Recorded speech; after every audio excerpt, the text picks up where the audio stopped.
साल 1993। भारत में आतंकवाद अपने चरम पर था। बाबरी मस्जिद गिराए जाने के बाद मुंबई में बड़े पैमाने पर सीरियल ब्लास्ट हो चुके थे, जिसमें सैकड़ों मासूमों की जानें गई थीं। देश अभी इस सदमे से बाहर उभर भी नहीं पाया था। केस के ठीक एक महीने के बाद 24 अप्रैल 1993 दिल्ली का पालम एयरपोर्ट सिक्योरिटी और चेकिंग के इस माहौल के बीच एक आदमी व्हील चेयर में एंट्री लेता है। उसके दोनों पैरों में प्लास्टर बंधा हुआ है। उसने अपना नाम सैयद सलाउद्दीन बताया और थोड़ी ही देर के बाद वो शख्स आसानी से प्लेन के अंदर दाखिल हो जाता है। वहां उसने एयर होस्टेस से गुजारिश की कि उसे टॉयलेट के पास वाली सीट दे दी जाए और उसकी हालत को देखते हुए उसे वह सीट दे भी दी जाती है। इसके बाद इंडियन एयरलाइंस की फ्लाइट IC 427 दिल्ली से श्रीनगर की उड़ान भरती है। प्लेन में टोटल 141 पैसेंजर्स और 6 क्रू मेंबर्स सवार थे। कोई सुबह का अखबार पढ़ रहा था तो कोई खिड़की के बाहर देखते बादलों को निहार रहा था। सब कुछ एकदम नॉर्मल था, लेकिन जैसे ही प्लेन 20,000 फीट की ऊंचाई पर पहुंचता है, सीट पर बैठे उस आदमी के चेहरे पर बेचैनी बढ़ने लगती है। अचानक वो अपनी सीट से उठ खड़ा होता है और टॉयलेट की तरफ बढ़ता है और वहां अंदर जाकर बिना किसी आहट के वो फुर्ती के साथ अपने पैरों में बंधे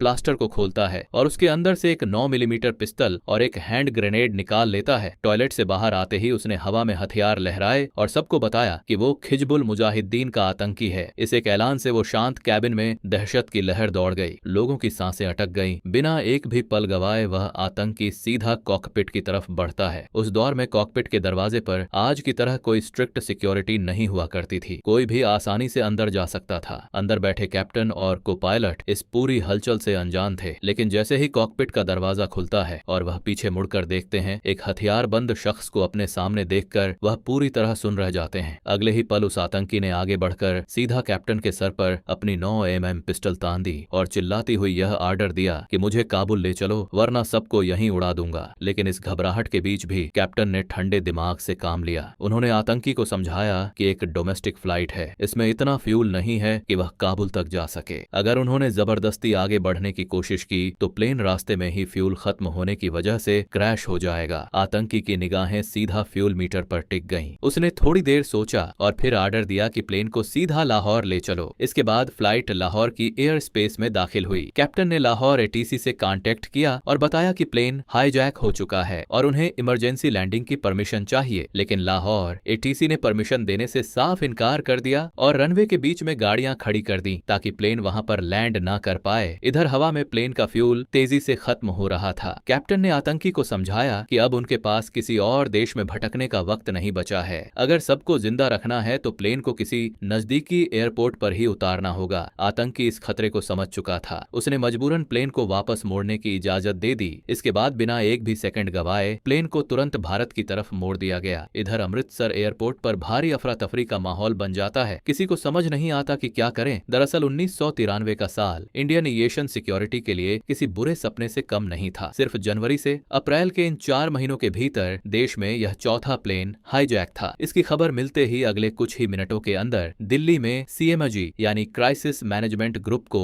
एक्टिवेट कर दिया जाता है। यह भारत सरकार की एक ऐसी एग्जीक्यूटिव बॉडी है जो किसी भी नेशनल इमरजेंसी जैसे प्लेन हाईजैक, बड़े आतंकी हमले या होस्ट सिचुएशन के दौरान तुरंत एक्शन में आती है। इसका मेन काम क्राइसिस के वक्त देश की तमाम सिक्योरिटी इंटेलिजेंस के बीच कोऑर्डिनेशन बैठाना और on the spot decisive action लेना होता है। इधर प्लेन के लैंड होते ही आतंकियों ने 2 मांगे रखी। एयरक्राफ्ट को तुरंत रिफ्यूल किया जाए और उसे काबुल ले जाया जाए। वहीं दूसरी तरफ CMG हर तरीके से कोशिश कर रही थी कि यह एयरक्राफ्ट दोबारा टेक ऑफ ना कर पाए, क्योंकि अगर यह प्लेन एक बार इंडियन एयर स्पेस के बाहर चला गया तो सब कुछ कंट्रोल से निकल जाएगा। उन्होंने रिफ्यूलिंग में देरी कराने की कोशिश की, लेकिन जब काफी देर तक रिफ्यूलिंग ट्रक्स नहीं आए तो आतंकी का गुस्सा बढ़ गया। उसने सीधी धमकी दी कि अगर जल्दी रिफ्यूलिंग नहीं हुई तो वह प्लेन को बम से उड़ा देगा। और यहीं पर एंट्री होती है पंजाब पुलिस के DGP KPL गिल की। KPS गिल वही शख्स थे जिन्होंने सिर्फ 1 महीने पहले 27 मार्च 1993 को IC 439 हाईजैकिंग को अमृतसर में ही सफलतापूर्वक हैंडल किया था। उस पहली हाईजैकिंग में उन्होंने हाईजैकर को बिना किसी कैजुअल्टी के सरेंडर करवा लिया था। लेकिन पिछला हाईजैकर कोई आतंकी नहीं था, बल्कि एक आम नागरिक था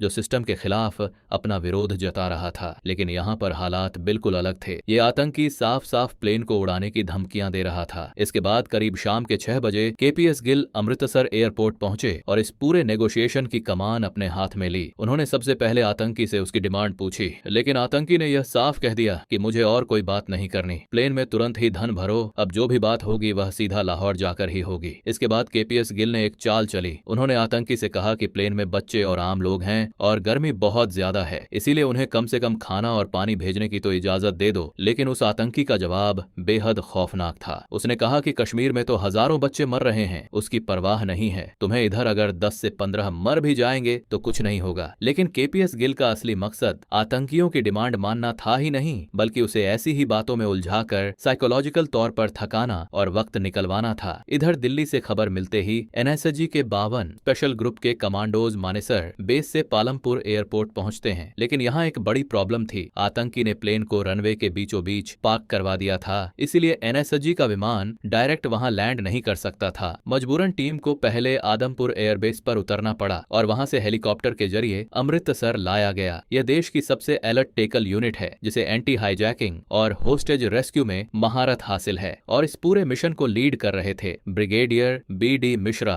एटीएस टावर आते ही एसएसपी हरदीप सिंह ढिल्लो ने ब्रिगेडियर मिश्रा को ग्राउंड रियलिटी की पूरी ब्रीफिंग दी। अब इस ऑपरेशन का कंट्रोल पूरी तरह से ब्रिगेडियर मिश्रा के हाथों में आ गया। इसके बाद उन्होंने एक डिसीजन लिया। दरअसल लैंडिंग के तुरंत बाद केपीएस गिल ने प्लेन को घेरने के लिए पंजाब पुलिस का एक बड़ा घेरा बना दिया था, लेकिन इससे आतंकी पैनिक में आकर पैसेंजर्स पर फायरिंग कर सकता था, इसीलिए उनके कहने पर पुलिस को वहां से हटा लिया गया। लेकिन अभी भी एक बहुत बड़ी प्रॉब्लम थी जो 147 यात्रियों की जान खतरे में डाल सकती थी। एनएसजी को यह नहीं पता था कि प्लेन के अंदर टोटल कितने आतंकी हैं और उनकी एग्जैक्ट पोजीशन क्या है। ऐसी हाईजैकिंग्स में अक्सर यह देखा गया है कि एक आतंकी कॉकपिट और क्रू को कंट्रोल करता है, जबकि उसके एक या दो साथी आर्म पैसेंजर्स की तरह भीड़ में छुप कर बैठे होते हैं, जिन्हें स्लीपर्स कहा जाता है। ब्रिगेडियर मिश्रा को यही डर था कि अगर उन्होंने सामने खड़े आतंकी को मार भी दिया तो भीड़ में बैठा कोई आतंकी पैनिक होकर पैसेंजर्स के बीच ही ग्रेनेड ब्लास्ट कर सकता है। इसीलिए जानकारी जुटाने के लिए एनएसजी ने तुरंत 2 स्नाइपर्स डिप्लॉय किए। स्नाइपर्स ने देखा कि प्लेन के अंदर 2 लोग लगातार यहाँ वहां घूम रहे हैं। साथ ही आतंकी बार बार कैबिन की लाइट्स चालू बंद कर रहा है ताकि बाहर से उसकी पोजीशन का किसी को पता न चले। आने वाले 2 घंटों तक एनएसजी की टीम प्लान तैयार करती है। दूसरी तरफ आतंकी का ध्यान भटकाने के लिए केपीएस गिल उसे फ्यूल टैंक वाले नाटक में उलझाए हुए थे ताकि एनएसजी को वक्त मिल सके। लेकिन यहाँ तक आते आते आतंकी पूरी तरह से फ्रस्ट्रेट हो गया था। उसे लग रहा था कि उसे सीरियसली नहीं लिया जा रहा और फिर गुस्से में आकर उसने अपनी पिस्टल से एक वार्निंग शॉट फायर किया। गोली एयरक्राफ्ट की बॉडी को चीरते हुए बाहर निकल गई, जिससे प्लेन की बॉडी में एक होल बन गया, जिसने अंदर बैठे यात्रियों को पूरी तरह से दहशत में डाल दिया। साथ ही उसने यह धमकी भी दी कि वो पैसेंजर्स को एक एक करके मारता जाएगा जब तक प्लेन रिफ्यूल ना हो जाए और काबुल के लिए उड़ ना जाए। केपीएस गिल समझ गए कि अब हालात हाथ से निकल रहे हैं और उसे सिर्फ बातों से नहीं बहलाया जा सकता। टेंशन को कम करने के लिए आखिरकार एक फ्यूल वाउचर प्लेन की तरफ भेजा गया। गिल ने रेडियो पर आतंकी से कहा कि फ्यूल टैंकर आ रहा है, तुम चाहो तो कॉकपिट से देख सकते हो। फ्यूल टैंकर को अपनी तरफ आता देख। हाईजैकर को थोड़ी राहत मिली। यहाँ यह सब चल ही रहा था और दूसरी तरफ अंधेरे का फायदा उठाकर लगभग 60 एनर्जी कमांडोज ने प्लेन को चारों तरफ से घेर लिया। इसके बाद 14 कमांडोज की एक टीम दबे पांव आगे बढ़ती है और प्लेन के पिछले हिस्से तक पहुंच जाती है और वहां से प्लेन की विंग के नीचे उन्होंने अपनी पोजीशन ले ली। अब उन्हें बस फाइनल ऑर्डर का इंतजार था। दिल्ली में बैठी prime minister PV Narasimha Rao इस पूरे केस को क्लोजली मॉनिटर कर रहे थे। उन्होंने NSG ground commander CP Thapa के सामने एक सीधा सवाल रखा, क्या आप इस बात की गारंटी दे सकते हैं कि इस ऑपरेशन के दौरान एक भी पैसेंजर की जान नहीं जाएगी? लेकिन सीबी थापा ने सीधा जवाब दिया कि ऐसे ऑपरेशंस में किसी की जान की 100% गारंटी नहीं होती। इसके बाद पीएम फोन कट कर देते हैं और थोड़ी देर के इंतजार के बाद सीएमजी से ग्रीन सिग्नल आ जाता है। अब यहाँ से पूरा गेम एनएसजी के हाथ में था। अब उन्हें ही सब तय करना था कि अटैक कब और कैसे करना है। प्लेन के पास 14 कमांडो स्टैंड बाय पर खड़े थे और दूसरी तरफ एनर्जी के स्नाइपर्स आतंकी की पोजीशन का live update ground commander CB Thapa को दे रहे थे। तभी एक स्नाइपर ने मैसेज दिया कि आतंकी अब कॉकपिट की तरफ बढ़ रहा है। इसके बाद बिना एक भी सेकंड गवाए सीबी थापा ने गो का सिग्नल दे दिया। इसके बाद करीब 14 कमांडोज 2-2 के पेयर में 7 अलग अलग एंट्रेंस पर पहुंचे और एक साथ 7 गेटों को खोलकर प्लेन के अंदर दाखिल हो गए। अंदर घुसते ही जो दूसरा शख्स प्लेन में यहाँ वहाँ घूम रहा था वो डर के मारे तुरंत अपनी सीट पर बैठ गया। बाद में पता चला कि वो एक आम कश्मीरी था जिसे ये आतंकी डरा धमकाकर इधर उधर घुमा रहा था। इधर वो आतंकी कॉकपिट का दरवाजा खोलकर अंदर घुसने ही वाला था कि तभी पीछे से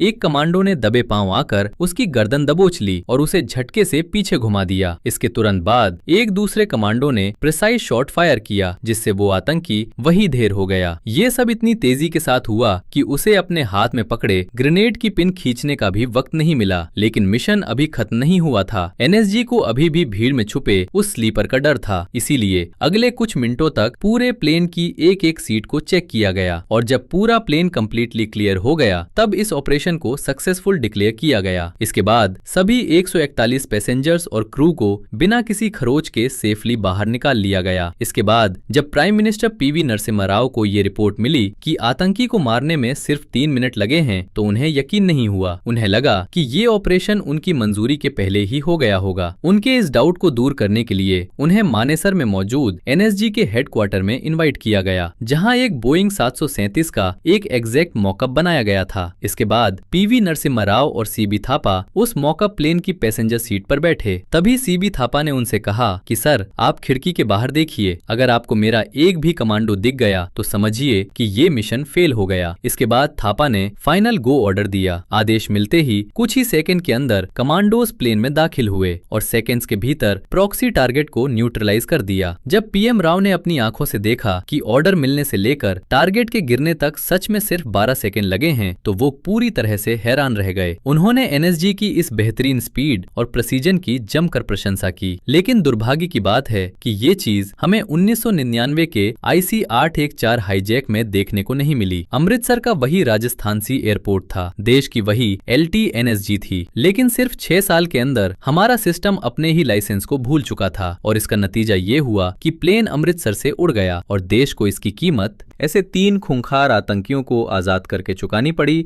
जो आज भी भारत के खिलाफ साजिशें रच रहे हैं।